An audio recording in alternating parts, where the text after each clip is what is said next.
I have never been afraid of the dark, but after the events of last summer, I cannot sleep without every light in my apartment turned on.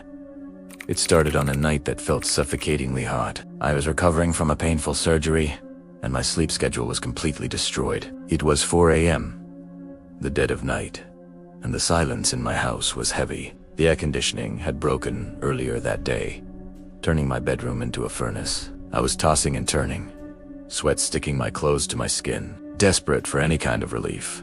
I did something I never do. I unlocked my bedroom window and slid it open to let in the night breeze. I lay back down, staring at the ceiling, waiting for the pain medication to kick in. The house was silent, settling into the quiet rhythm of the early morning. But then, a sound cut through the stillness. At first, it was faint. A rhythmic scratching noise. Scrape. Scrape. Scrape. I held my breath, listening. It wasn't coming from the trees or the ground. It was coming from directly above my head. Something was on the roof. Living near the woods, my first thought was logical. A raccoon, maybe a possum.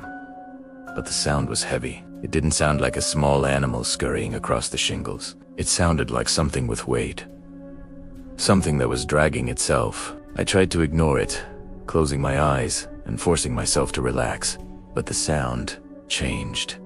It stopped being a dragging noise and became a distinct, deliberate clawing. It sounded like metal digging into wood. I knew I couldn't sleep with that noise. Frustrated and in pain, I threw the covers off. I grabbed a heavy-duty flashlight from my nightstand and marched toward the back door. I was going to scare this animal away so I could finally get some rest. I stepped out into the humid night air. The grass was wet with dew, soaking my socks. I walked around to the side of the house where my bedroom window was. I clicked the flashlight on, cutting a bright beam through the darkness. I swept the light across the lower section of the roof. Nothing. Just empty shingles and the dark edge of the gutter. I sighed, annoyed. The animal must have moved to the upper peak of the house. I walked around to the front yard to get a better angle. The roof is much steeper there, rising high above the porch. I aimed the beam upward, scanning the dark slope. Shadows danced as the light moved. Then, the beam caught something pale in the corner of my eye. I jerked the light back to that spot. My breath caught in my throat. My brain couldn't process what I was seeing. Perched on the very peak of my roof was not a raccoon. It was a man. He was completely naked. His skin was pale, almost translucent in the harsh LED light. He was crouched on all fours, gripping the shingles with his bare hands and feet like a spider. For a second, time seemed to stop. It was frozen. Caught in the spotlight, I saw his ribs pressing against his skin. I saw the dirt matted in his hair. And then, he turned his head. He looked directly down at me. His eyes reflected the light, wide and unblinking. A scream tore out of my throat before I could stop it. The sound shattered the silence of the neighborhood. The moment I screamed, the thing on the roof moved. It didn't move like a human being. It didn't scramble or slip. It moved with terrifying, unnatural speed. It skittered sideways across the steep roof, limbs flailing but finding perfect grip, heading toward the back of the house. Panic exploded in my chest, but alongside the fear came a surge of adrenaline. I don't know why I didn't run inside and lock the door. Maybe it was instinct. Maybe it was pure stupidity. But I ran toward the backyard to see where he was going. I rounded the corner just in time to see the figure launch himself from the edge of the roof. It was a 20-foot drop. There was no way a human could survive that without breaking bones. I expected to hear the sickening crack of legs snapping. He hit the concrete patio with a deafening, meaty thud. He collapsed into a heap. I froze, aiming the flashlight at his body, my hands shaking violently. "Stay down!" I yelled, my voice trembling. But he didn't stay down. With a jerky, mechanical motion, the man snapped his head up. He let out a low, guttural growl that vibrated in the air. Before I could retreat, he sprang to his feet. He charged at me. He covered the distance between us in a split second. He slammed into me, tackling me onto the hard paver stones. The flashlight flew from my hand, spinning across the ground, casting wild, dizzying shadows. The smell hit me first. the stench of unwashed sweat and rotting earth. He was on top of me, his weight crushing my chest. He wasn't punching me. He was clawing. His dirty fingernails dug into my face, trying to find my eyes. He was biting at the air, snapping his teeth inches from my throat, making noises that sounded like a rabid animal. I screamed and kicked, fighting for my life. I felt warm blood trickling down my forehead where he had scratched me. I felt his grip tightening on my throat. My vision started to blur. I thought, this is it. I'm going to die in my own backyard. Suddenly, light flooded the patio. The back door flew open with a crash. My father roared, rushing out of the house. He grabbed the man by the shoulders and ripped him off me with hysterical strength. The intruder hit the ground, rolled backward, and sprang up again. But instead of attacking my father, he turned and ran. He sprinted toward the back fence, leaping over the 6-foot wooden barrier with impossible agility, and vanished into the dark woods. My dad helped me up, shouting questions I couldn't answer. I was gasping for air, blood dripping into my eyes, staring at the fence where the man had disappeared. The police arrived 10 minutes later. They searched the woods for hours, but they found nothing. No footprints, no trace of where he had come from. But the next morning, we found something that made my blood run cold. When we looked at the roof in the daylight, we saw the damage. The shingles above my bedroom window were torn apart. There were deep gouge marks in the wood underneath. He hadn't just been sitting there. He had been digging. He was trying to burrow into the attic. He had been trying to get inside the house, directly above where I sleep. I don't know who he was. I don't know what he wanted, but sometimes, when the house is quiet, I can still hear that scratching sound above my head.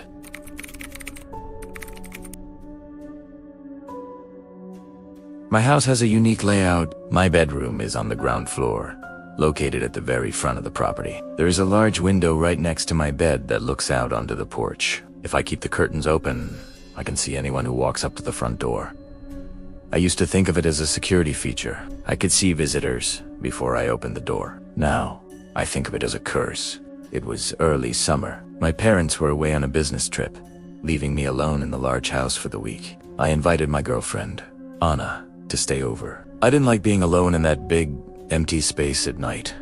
The first few nights were fine, but on Thursday, the atmosphere changed. We were lying in bed, talking in the dark. It was just past midnight. The house was settling, making those small creaks and groans that old houses make. But then, a sound came from outside that didn't belong. Scrar up. It was a harsh, grinding noise, like hard plastic being dragged across concrete. I sat up, silencing Anna with a gesture. "Did you hear that?" Primera whispered. The sound came again. Louder this time. It was coming from the driveway, just around the corner from my window. I recognized the sound immediately. It was the heavy, wheeled trash cans my dad keeps by the garage. Someone or something was moving them, my mind said.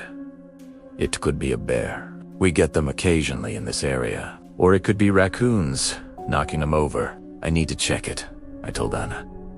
She grabbed my arm, looking terrified. "Don't go out there," she pleaded. "It's probably just an animal," I said, trying to sound braver than I felt. "If I don't pick it up now, the trash will be everywhere by morning." I grabbed my phone for a flashlight and walked out of the bedroom. The hallway felt incredibly long. The shadows seemed to stretch and twist. I reached the front door and hesitated, my hand hovering over the lock. I took a deep breath and unlocked the door. I pushed it open and stepped onto the porch. The night was silent. The dragging sound had stopped completely. I turned on my phone's flashlight and walked down the steps to the driveway. The beam of light cut through the humid darkness. I saw the mess immediately. 2 of the large trash cans had been pulled away from the wall. One was tipped over, spilling garbage across the asphalt. I scanned the area with my light. "Hello," I called out. My voice sounded small and weak in the open air. Nothing moved. No glowing animal eyes reflected in the light. No rustling in the bushes. Just silence. I quickly cleaned up the trash, my skin crawling the entire time. I felt exposed. I felt like something was watching me from the darkness of the trees. I shoved the cans into the garage and locked the door tight. I practically ran back inside, locking the front door and the deadbolt. I went back to the bedroom, my heart still racing. It was just the trash, I told Anna, climbing back into bed. Probably a raccoon. We tried to go back to sleep. The adrenaline slowly faded, and I began to drift into that heavy, foggy state between being awake and asleep. The room was pitch black, and then I heard it. Tap, tap, tap, tap. My eyes snapped open. I lay perfectly still, listening. Maybe I had imagined it. Tap, tap, tap, tap.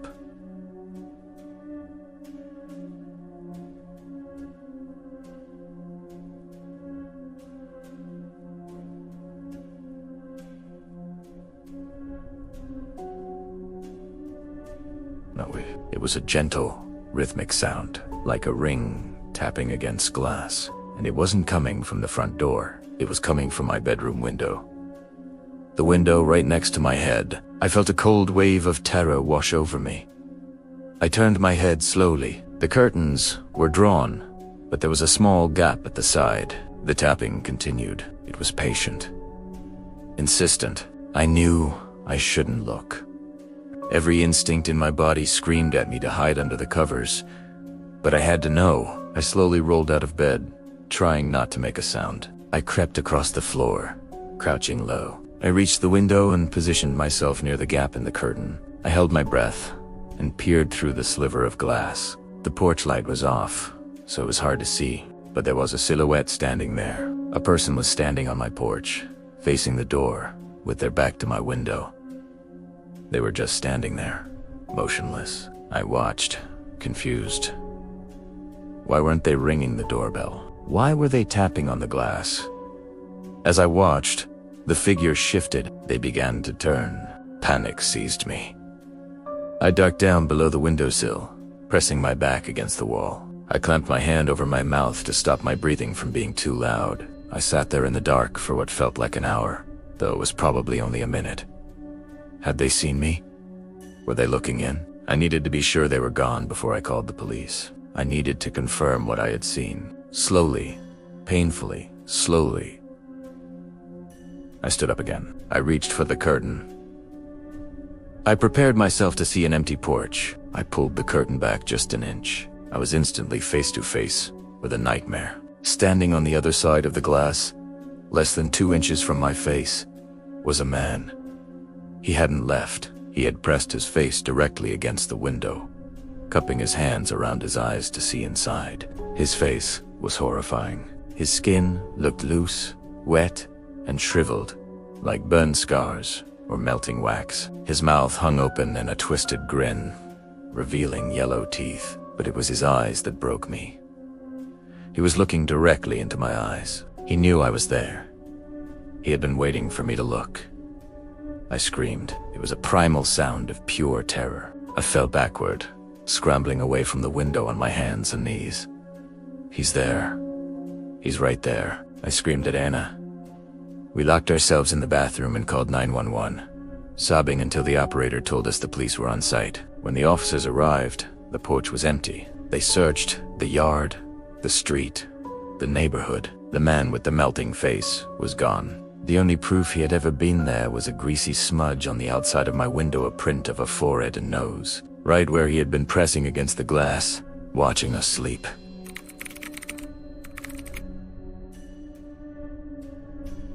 I have always lived my life in pursuit of freedom. I work from home, I make my own hours, and I live alone in a small, isolated house on the edge of town.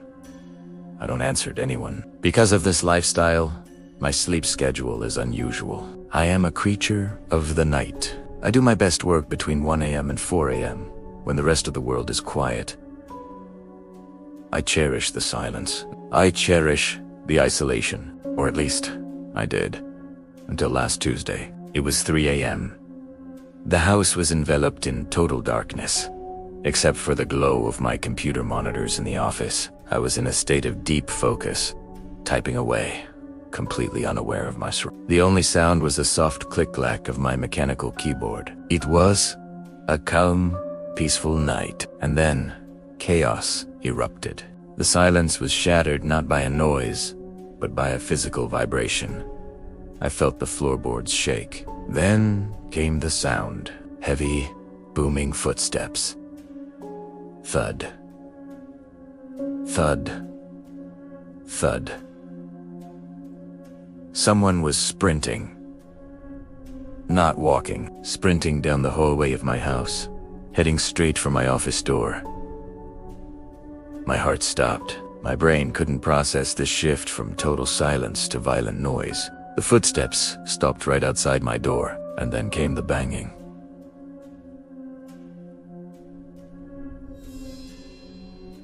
Bang.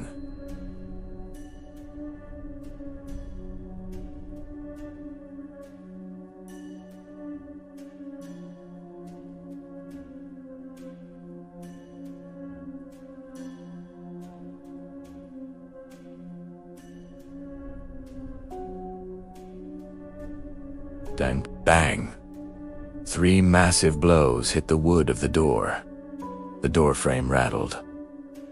Dust fell from the ceiling. It sounded like a battering ram. It sounded like the police were raiding the house. I jumped up from my chair so fast that I knocked my monitor over. It crashed onto the desk, but I didn't even look at it. I stood frozen, staring at the door handle, my hands trembling violently.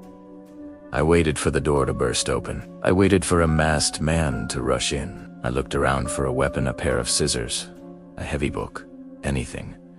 But the door didn't open. As quickly as the noise had started, it stopped. Total, suffocating silence returned to the house. I stood there for 5 minutes, barely breathing. My ears were straining to hear anything, a breath, a creaky floorboard, the rustle of clothes.